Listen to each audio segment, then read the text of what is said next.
Okay. Pagsimula ko pa sa isang multong pangalan Rochen Banico. Rochen, paano ka namatay? Bago ka wala pa rin sa pag... Kunyari lang ah! Kunyari lang. Kunyari lang! Oo, kunyari! Multo ba na nagasalita ba? Oo, nais ko po sa inyo pakilala sa perto sa mga grupo ng mga Tagbanwa. Nandito sa Holy Trinity University, kursong CPS. Ganito po kami mga Tagbanwa. May kita nyo sa Palawan. Ano sa attendance CSP? Ah, okay. Tagbanwa ka. Kung makikita niyo po ito yung unang biktima, ang pangalan niya Rochen Banico. Rochen, anong nangyari sa'yo? Si Dadan Tapik. Si Dadan Tapi kasi siya lang po naiba dito na kulay itim. Isang babae, patay, ginahasa. Aroy, ginahasa ka da, Aroy. Doon sa picture, doon, ay, si Shane.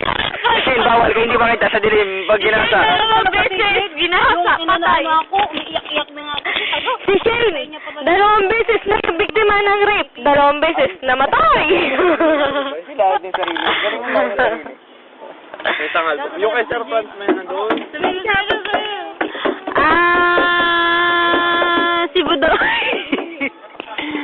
Ayoko, wala akong masay.